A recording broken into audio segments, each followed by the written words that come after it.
So the film itself, okay, it spans 10 years. When the opening scene at Connie's wedding, at their sister's wedding in 1945, that's when it starts. Michael's just returned from the war, very idealistic. He's very patriotic.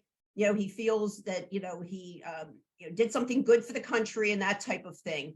And, then it spans the 10 years. The first installment, Godfather 1, spans about 10 years. And of course, he's married to Kay by then and so forth.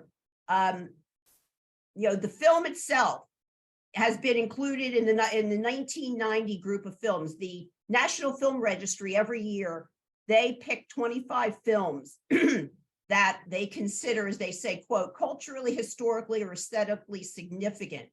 And they picked this in 1990, which is interesting because the Godfather 3, didn't come out until the early 90s. After that, and of course, nobody ever talks about that. That is really considered the worst of the bunch. So as you can see, Mario Puzo's novel was on the New York Times bestseller, 67 weeks, 9 million copies in 2 years. There weren't audio books, and, just think of 1969, 9 million copies is huge. So here are the supporting players. Robert Duvall, who this catapulted him, was Tom Hagen, the adopted son, the consigliere of the family. Diane Keaton, well, we all know her. This really got her rolling. And of course, then she really cemented her future career in the late 70s with Looking for Mr. Goodbar. James Caan, who sadly just died last year, as Sonny. You'll hear something interesting about him in a couple of minutes.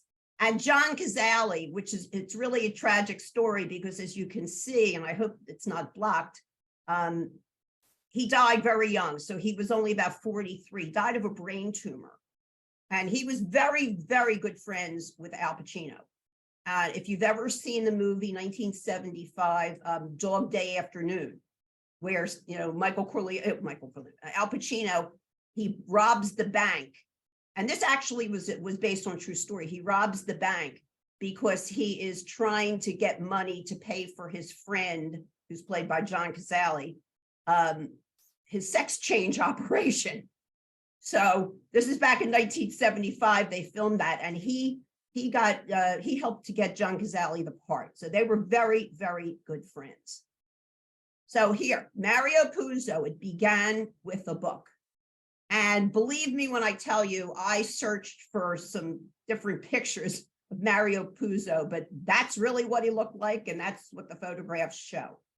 So he was born in 1920, and of course, he was born in Hell's Kitchen. He was one of 7 children. When he was 12, the father deserted the family, so his mother had to raise him. He was in the Air Force in World War II, and he met this German woman, and he married her.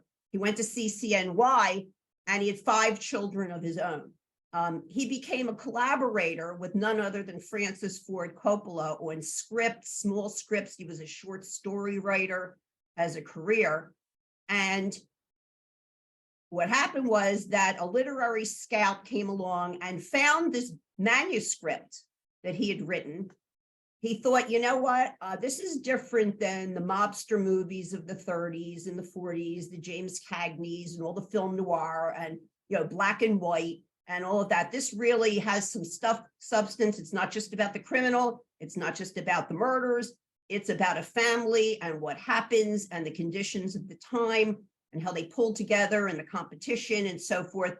And the idea, the concept of the 5 families, it really brought that to the forefront. So he had this manuscript, and Paramount came along and bought the manuscript, if you believe it, for $12,500. He accepted that as payment for the book, for the manuscript after it was published, because he was a degenerate gambler. And he had to pay off a $10,000 gambling debt. So he took the $12,500, and I did the math, and that comes out to about $100,000 today, for inflation. And with the proviso that if it became a best-selling book, they brought the screen rights earlier. If it became a best-selling book and they really wanted to make a movie out of it, he'd get $80,000 in payment. And that would be the end of it. And I did the math on that, and that comes out to about $665,000. So this masterpiece, this iconic masterpiece, he really gave away for in today's dollars for less than, less than $1 million, which is stunning. Now, an interesting story about Mario Puzo, and this is true, and that's why I have this typewriter in front, is many years ago, I was having some dental work in Center City, Philadelphia. And I was in the chair for a while, and my dentist was telling the story. We were talking about Hollywood, and I was telling him, I was really interested in old Hollywood. And he told me this story, said it's absolutely true. He and his twin brother grew up on Long Island. And, when they were children in the 60s, they couldn't imagine why their friend Joey, while everybody else's father was going out to work, why Joey's father was always home upstairs in a room.